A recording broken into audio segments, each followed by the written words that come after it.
चलिए अब इंदौर से सीधे रुख कर लेंगे मुख्यमंत्री डॉक्टर मोहन यादव का, जो कि गुरु पूर्णिमा के अवसर पर कार्यक्रम में शामिल हुए और संबोधित कर रहे हैं।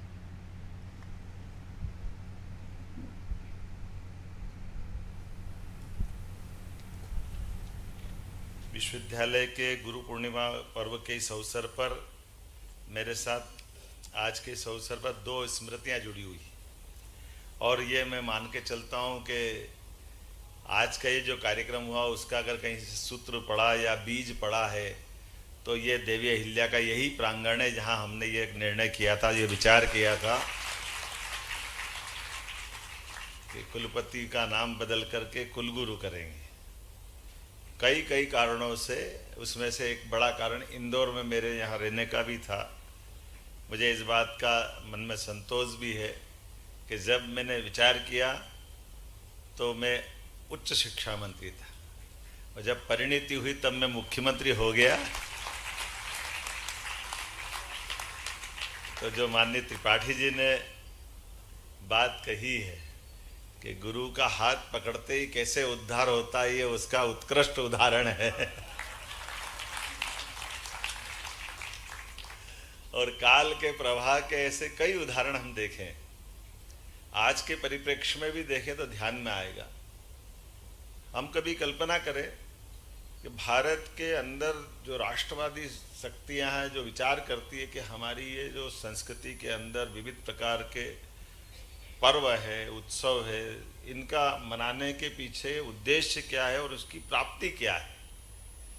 तो एक बड़ा उद्देश्य राष्ट्रवादी विचार में आता है कि भारत की सदियों से पहचान विश्व गुरु करके रही है।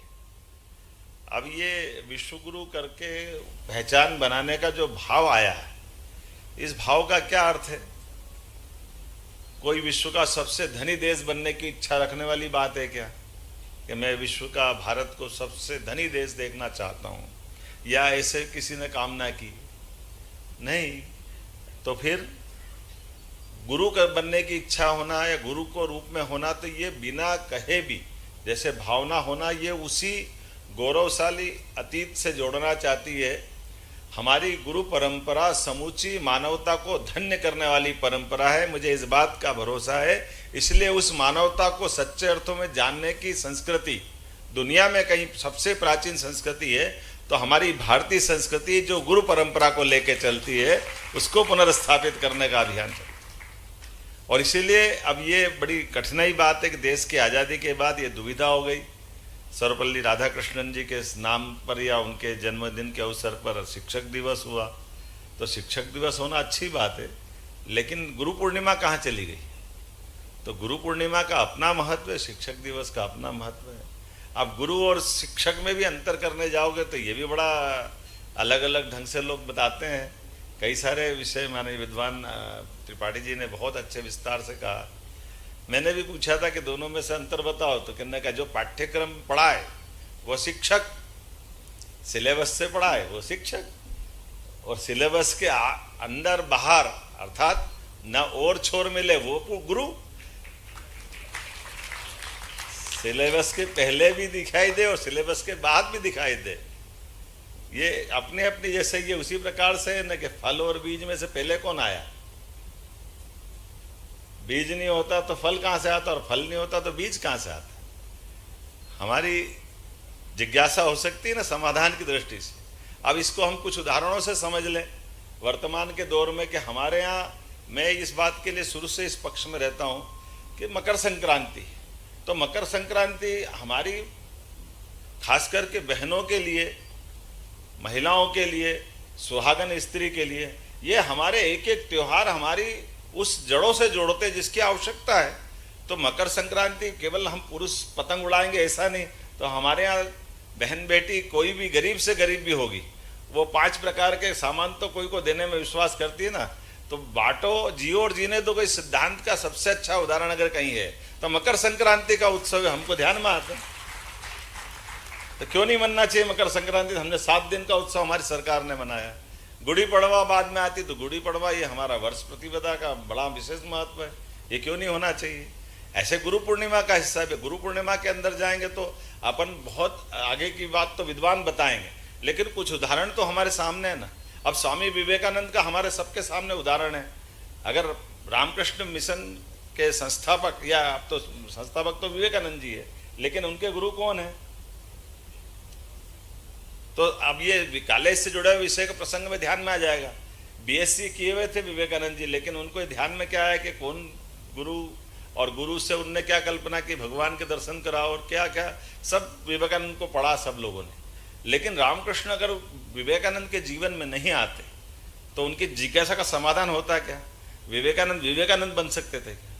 समर्थ रामदास शिवाजी के जीवन में नहीं आते तो शिवाजी का पूरा चरित्र हमारे सामने आता है क्या?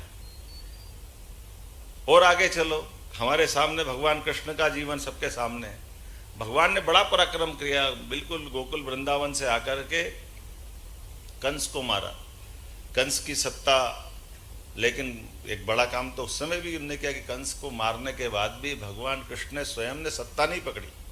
उनका स्थान तो उच्च हुआ, लेकिन फिर भी तत्समय के सभी लोगों ने विचार किया कि ये आए ग्रामीण अंचल से, गांव से आए, तो इनकी शिक्षा दीक्षा होना चाहिए।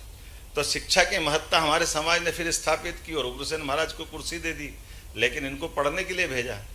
और ये बड़ा अच्छा प्रसंग है, मैंने कहीं उसको लिखा भी, आपने ध्यान भी आया होगा कि हमारे गुरु के रूप में आचार्य सांदीपनि का जीवन, ये भी सबके सामने आना चाहिए। आचार्य सांदीपनि ने ये मान के चलो, पहले तो उनका बनारस में आश्रम था, लेकिन कंस ने जब सत्ता पकड़ी तो सत्ता पकड़ने के बाद जैसा होता है, जैसा अभी अफगानिस्तान की घटना होगी और ऐसे देश जब अशांति के दौर से निकलते हैं तो सत्ता के सूत्र ऐसे उल्टे पुल्टे लोगों के हाथ में आते तो फिर वहाँ सब व्यवस्था ध्वस्त हो जाती। तो हमने वो दौर की कल्पना करो, जब कंस आ गया तो कंस के कारण से सांदीपनि जी अपना गुरुकुल उकुल खत्म करके वो भी अपनी पत्नी के साथ, छोटे बच्चे के साथ देश की तीर्थाटन पे निकल पड़े। अपन जिसकी सरल भाषा में बोलो कि देव दर्शन करने निकल गए, और घूमते घूमते वो चले गए वर्तमान के प्रभास पाटन द्वारका के हिस्से में। और जैसे अभी 1947 तक था कि हमारे देश में जब अंग्रेजों का शासन था तो अकेले अंग्रेज नहीं थे, पुर्तगाली थे, फ्रांसीसी थे, जो जो जिसको जहाँ मिला वो अपने अपने कब्जे अड्डे बना के बैठे थे। तो ये 5-7 प्रकार की विदेशी ताकतें अभी 47 में भी थी। ऐसे उस दौर में भगवान कृष्ण जब वहाँ, वो ये कल्पना करो कि सब सांदीपनि जी घूमते घामते पहुँचे तो सांदीपनि जी के साथ में छोटा बच्चा था, और छोटे बच्चे को तो ठीक है, लेकिन वहाँ जो लोग थे वो जामनगर अभी कहते हैं, लेकिन जाम को अब ऐसा भी मानते कि अपभ्रंश हो गया। कई बार मैं पंडित तो नहीं हूँ, लेकिन जानकारी के साथ तालमेल जोड़ते हैं लोग, तो कह देते भगवान कृष्ण गुरु दक्षिणा देने के लिए यम से ऊपर से स्वर्ग में गए और वहाँ से लड़ाई करके लेके आए और उनको गुरु दक्षिणा में अपने पुत्र को सांदीपनि जी को दे दिया।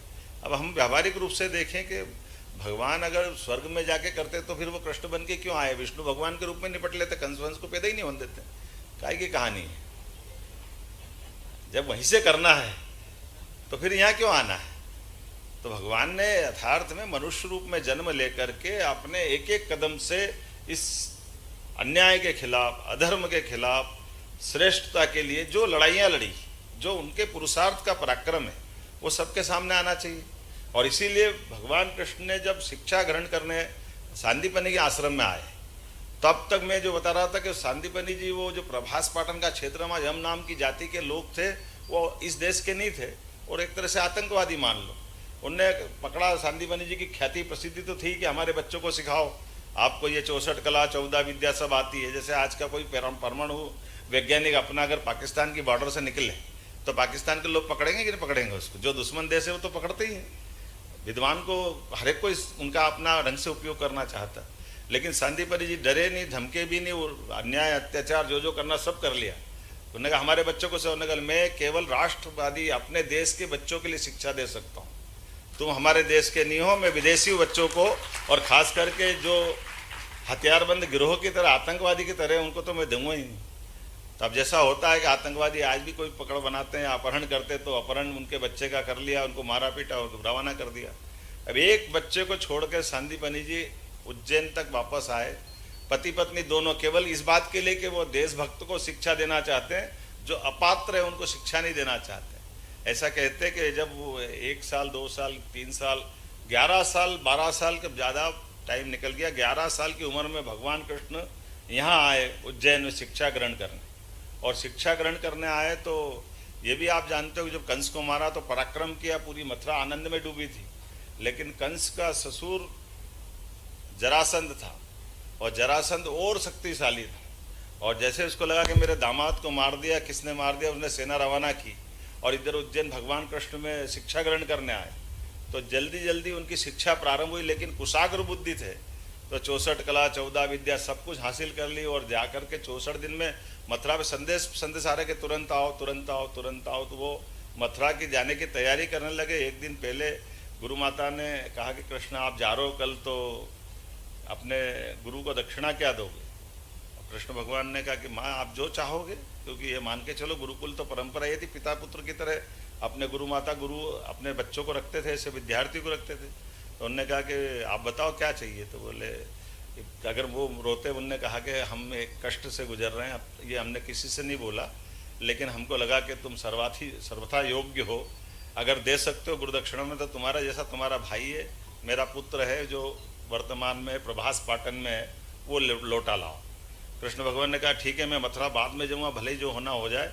और ऐसा मान के चलते हैं उस समय कृष्ण भगवान ने संकल्प किया, लेकिन जैसे ही सांदीपनि जी को मालूम पड़ा कि ऐसा ऐसा रहस्य उद्घाटन हो गया, तो उनने कहा, अपनी पत्नी पे नाराज हुए कि मेरे निजी जीवन के कष्ट से मेरे गुरुकुल के विद्यार्थी को सम्मिलित करना ये पाप है, मैं इसको पसंद नहीं करता। और उनने नाराज़ी व्यक्त की, बहुत नाराज़ हुए। लेकिन कृष्ण भगवान भी जिद्दी थे, उन्होंने कहा नहीं गुरुजी, मैं ये आपकी बात अपनी जगह है, लेकिन अगर आपके जीवन में कष्ट है और एक आतंकवादी टाइप का कोई गिरोह है तो उसको ख़त्म करना, ये तो देशभक्ति है, आप क्यों मन पे ले रहे हो? इतना समझाने के बाद जब ऐसा कहते हैं कि उन्होंने कहा कि मैं जाके उससे लड़ना चाहता हूँ तो कोई हथियार दे दो। तो ना हथियार मेरे पास कहाँ है, ये परशुराम जी है, जाना पाओ पहाड़ी पे, उनके पास हथियार बहुत रहते हैं, वहाँ चले जाओ। हम सब जानते परशुराम जी को हथियार की कोई कमी थोड़ी होती। और ऐसा बोलते हैं कि परशुराम जी के पास इंदौर के पास का संबंध उज्जैन से भी जुड़ता है, और परशुराम जी के पास आए, उनने कहा कि जो योग बल से शस्त्र धारण कर सकता वो सुदर्शन चक्र, कृष्ण भगवान से कहा कि श्री कृष्ण आप ही कर सकते हो। तो उनने योग बल से अपना सुदर्शन चक्र ले गए। बाद में वहाँ प्रभास पाटन गए, युद्ध हुआ, उसको मारा। मारने के बाद यम से उनके बच्चे को साथ लिया, वो 11 साल की उम्र तक तो हो ही गए थे। वहाँ राजा रेवत को राज्य दिलवाया। दूसरे देखो, ये 11 साल की उम्र में ही 2 पराक्रम किए, एक इधर कंस को कुर्सी दिलवाई, इधर भगवान कृष्ण ने राजा रेवत को कुर्सी दिलवाई, वहाँ का राज्य दिया। और रेवती से भगवान बलराम का विवाह करवाते हैं, अपनी भाभी भी साथ में लेके आए। फिर राजा खुश हुआ तो पांचजन्य शंख दिया, तो पांचजन्य शंख और सुदर्शन चक्र भगवान के जीवन के जो जीवन काल तक उनको 2 अमूल्य धरोहर रहे। उज्जैन आते हैं और बाद में वो अपनी गुरु दक्षिणा देते हैं। हमारे लिए काम की बात क्या है कि एक गुरु अपने खुद के निजी जीवन के सर्वाधिक कष्टपूर्ण क्षण को भी भूल करके शिक्षा का दान कर रहा है, ये कितनी बड़ी बात है। ये गुरु पूर्णिमा को सार्थक है। और ये नहीं हम भगवान राम के दिल तक जाओ, विश्वामित्र को आप बताओ कि वो विश्वामित्र आए कि बहुत राक्षस जंगल में, और थोड़ा दशरथ महाराज से कहा। अब दशरथ जी ने जो स्वाभाविक था कि मेरे बड़े लाड़ प्यार के बच्चे, ये कहा किससे निपट लेंगे, मेरी सेना ले जाओ, ये ले जाओ, वो ले जाओ। अब ये तो हम सबके सामने रामायण का प्रसंग है, लेकिन गुरु ने अपनी प्रतिभा के बलबूते पर केवल भगवान राम और लक्ष्मण को पसंद किया। अगर वो सैनिक को ले जाते और उनका काम चल जाता तो भगवान राम की बात की कहानी का क्या होता पता ही नहीं चलता। लेकिन उनने अपने निगाह से दोनों होनहार बच्चों को निकाला। तो भगवान राम का जीवन कैसे बदला कि न केवल राक्षसों को मारा, बल्कि सीता माता को ला करके उनका पुरुषार्थ पराक्रम जो दिखा है वो दुनिया उसके बाद सच्चे अर्थों में श्री राम करके उनको अलग से जानती। बाद के काल में जो उनका कॉन्फिडेंस बढ़ा, तो वनवास काल से लेकर सब काल में भगवान राम का जीवन कैसा रहा। अर्थात केवल हमारे महत्व की बात है, गुरु आते ही जीवन में पूरा बदलाव ला देते हैं। ये जो बदलाव लाने वाली गुरु पूर्णिमा, अब इसका महत्व क्यों स्थापित नहीं होना चाहिए? हमने कहा ठोक के कहेंगे विश्वविद्यालय के कुलगुरु भी बनेंगे और गुरु पूर्णिमा भी मनेगी। हम इसमें कुछ लोग हो सकते हैं कोई आलोचना करे, जिसको जो कहना कहे, मैं उनके लिए नहीं कहना चाहता हूँ, लेकिन हमने गलत क्या किया? हम तो यही कह रहे हैं ना कि हाँ, हमारे अपने अंदर कई बार ये उलझन रहती है, तो उस उलझन का एक तरह से इससे समाधान ढूंढा। और समाधान में गुरु पूर्णिमा से अच्छा कोई पर्व हो ही नहीं सकता। मैं उम्मीद कर रहा हूँ कि आज गुरु पूर्णिमा के अवसर पर पूरे प्रदेश के विद्यार्थी इस बात को लिए मध्य प्रदेश सरकार के साथ अपना इस आनंद में सहभागी होंगे, क्योंकि अपने जीवन के ऐसे कई प्रसंग, आज कितना अच्छा लग रहा था, हमारी वाइस चांसलर हमारे कुलगुरु ने अपने गुरु को ग्वालियर से बुला के आनंद के साथ अपना सम्मान किया। मैं अपने कई स्कूल कॉलेज के कई सारे ऐसे प्राध्यापकों से जो गुरु के समान हैं, उनके जीवन के कई प्रसंग मेरे साथ जुड़े हुए भी, जिनके आधार पर कई मामलों में कभी मौका आएगा तो आगे सुनाएंगे। लेकिन आज तो गुरु पूर्णिमा के पावन पर्व पर और खासकर सरकार के स्तर पर जो निर्णय हुआ, हर वर्ष ऐसा गुरु पूर्णिमा उत्सव भी सरकार मनाएगी और कुलगुरु के रूप में जो सरकार ने निर्णय किया, उस सबकी भी आपको बधाई। बहुत बहुत धन्यवाद। भारत